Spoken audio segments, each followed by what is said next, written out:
नमस्कार, फाइटर समाचार में आपका स्वागत है। पेश आज 20 फरवरी रविवार सुबह 6 बजे राजस्थान की खास खबरें।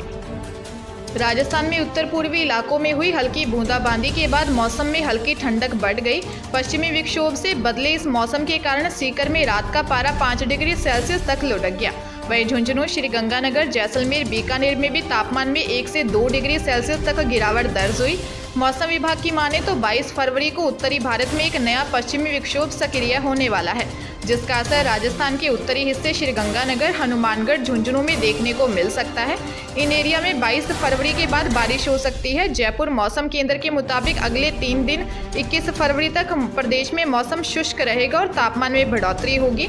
22 फरवरी से उत्तरी भारत के पंजाब, हिमाचल क्षेत्र में एक नया पश्चिमी विक्षोभ सक्रिय होगा, जिससे इन एरिया में बारिश होगी। इस विक्षोभ का असर राजस्थान के उत्तरी हिस्सों में भी देखने को मिल सकता है। इससे श्रीगंगानगर, हनुमानगढ़ बेल्ट में जहां बादल छाने के साथ हल्की बारिश हो सकती है, वहीं कहीं कहीं तेज हवा भी चल सकती है। राज्य के सरकारी स्कूल्स में लाइब्रेरियन के पद भरने के लिए शिक्षा विभाग ने तैयारी शुरू कर दी है। लाइब्रेरियन ग्रेड 3 के करीब 450 पदों से ज़्यादा पर सीधी भर्ती के लिए राजस्थान लोक सेवा आयोग को पत्र भेज दिया है, जहां से भर्ती के लिए जल्दी ही विज्ञापन जारी होगा। इससे पहले ग्रेड 2 के 9,760 पदों पर भर्ती के लिए प्रपोजल भेजा जा चुका है। माध्यमिक शिक्षा निदेशालय ने लाइब्रेरियन ग्रेड 3 के टीएसपी और नॉन टीएसपी एरिया में सीधी भर्ती का प्रपोजल भेजा है। इसमें टीएसपी के 60 से ज़्यादा पदों पर भर्ती होगी, जबकि नॉन टीएसपी के करीब 400 पदों पर भर्ती हो रही है। इन पदों पर भी नियमों के तहत आरक्षण होगा। ऐसे में सामान्य के लिए करीब 200 पद रहेंगे, शेष पदों पर आरक्षण रहेगा। सभी जिलों के लाइब्रेरियन तैनात किए जाएंगे। झालावाड़ जिले के मनोहर थाना क्षेत्र में अस्पताल में एक रोचक मामला देखने को मिला। मिली जानकारी के अनुसार थाना क्षेत्र के रतनपुरा गांव से 1 वर्ष पूर्व घर से भागकर युवक ने युवती से शादी की। शादी के बाद शुक्रवार को लड़की का प्रसव हुआ। शनिवार को इसकी जानकारी लड़की के परिजनों को हुई तो लड़की के परिजन अस्पताल पहुंच गए और लड़की को घर ले जाने के लिए अस्पताल में हंगामा किया। अस्पताल परिसर में लड़की को लेकर धक्का मुक्की हुई। अस्पताल प्रशासन ने इसकी सूचना पुलिस को दी। सूचना पर पहुंची पुलिस ने जच्चा बच्चा को दोबारा अस्पताल में भर्ती करवाया और मामले को शांत करवाया। पुलिस ने बताया कि युवक युवती थाना क्षेत्र के रतनपुरा गांव के निवासी हैं। विश्वविद्यालय अनुदान आयोग राष्ट्रीय पात्रता परीक्षा ने यूजीसी नेट 2021 रिजल्ट जारी कर दिया गया है। यह रिजल्ट दिसंबर 2020 और जून 2021 परीक्षा के लिए जारी किया गया है। जिन उम्मीदवारों ने इस एग्जाम में भाग लिया था वह नेशनल टेस्टिंग एजेंसी की आधिकारिक वेबसाइट पर जाकर अपना रिजल्ट देख सकते हैं। यूजीसी नेट रिजल्ट 2021 उन परीक्षाओं के लिए है जो नवंबर 2021 से 5 जनवरी 2022 तक अलग अलग तिथियों पर आयोजित की गई थी। यूजीसी नेट 2021 परीक्षा देश के 239 शहरों के 837 परीक्षा केंद्रों पर 81 विषयों में आयोजित की गई थी। जेआरएफ के लिए यूजीसी नेट के रिजल्ट की वैधता 3 वर्ष है, जबकि असिस्टेंट प्रोफेसर के लिए क्वालिफाई हुए उम्मीदवारों का रिजल्ट आजीवन वैध रहता है। सीकर जिले के रामगढ़ शेखावटी थाना क्षेत्र के नेशनल हाईवे 52 पर रामगढ़ फतेहपुर के मध्य गंगापुर बस स्टैंड के पास एक सड़क हादसा हो गया, जहां कार ट्रैक्टर की भीषण भिड़ंत हो गई। हादसे में एक की मौत हो गई जबकि 2 घायल हो गए। सूचना पर पहुंची पुलिस ने घायलों को अस्पताल में भर्ती करवाया है। वहीं मृतक के शव को अस्पताल की मोर्चरी में रखवाया है। हेड कांस्टेबल राजेश कुमार ने जानकारी देते हुए बताया कि हादसे में दिल्ली पुलिस के एक कांस्टेबल की मौत हुई है। उनके परिजनों को सूचना दे दी गई है। उनके आने के बाद शव का पोस्टमार्टम करवाया जाएगा। हादसे की जांच की जा रही है। 2013 में एआईसीसी के जयपुर में हुए अधिवेशन के बाद शनिवार को राजस्थान प्रदेश कांग्रेस कमेटी का प्रदेश स्तरीय अधिवेशन जयपुर के बिरला ऑडिटोरियम में आयोजित हुआ। इस अधिवेशन में पहली बार किसी पार्टी के नेताओं ने अपनी सरकार के मुखिया को सीधे बजट में शामिल किए जा सकने वाले सुझाव दिए।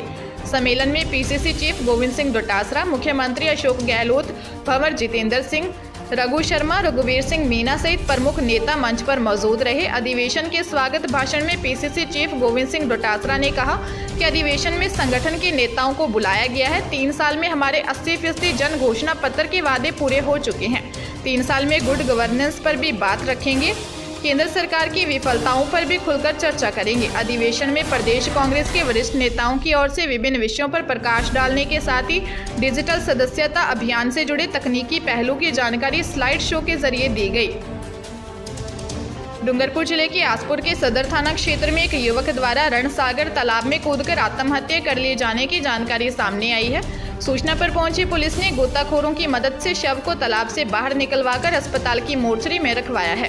पुलिस ने बताया कि मृतक युवक द्वारा आत्महत्या करने से पूर्व एक वीडियो बनाने की भी जानकारी मिली है। वीडियो में युवक ने अपनी पत्नी व ससुराल पक्ष पर प्रताड़ना के आरोप लगाए हैं। पुलिस ने बताया कि मामले की जांच शुरू कर दी है।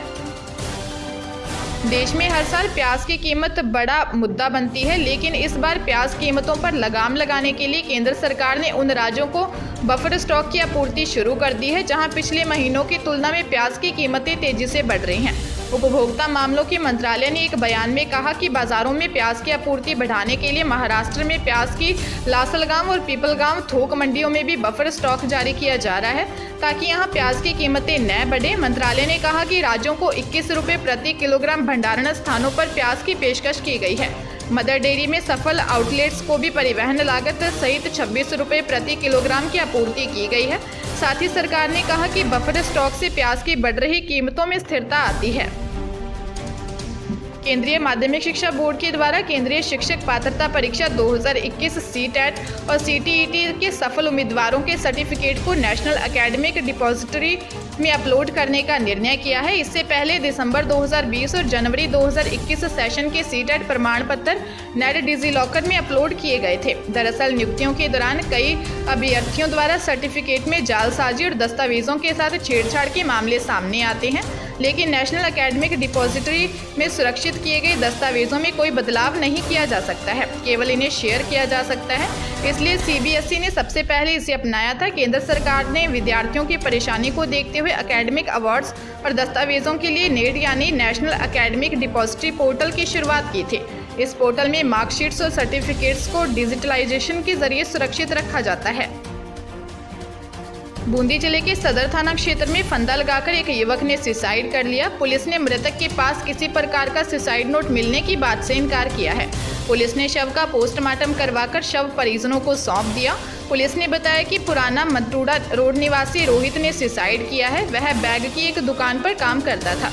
घर लौटने के बाद उसने गेट बंद कर लिया और फांसी लगाकर आत्महत्या कर ली। परिजनों ने पुलिस को बताया कि पिछले 6 महीने पहले पत्नी रोहित को छोड़कर पीहर चली गई थी, जिससे वह अवसाद में चल रहा था। पुलिस मामले की जांच कर रही है।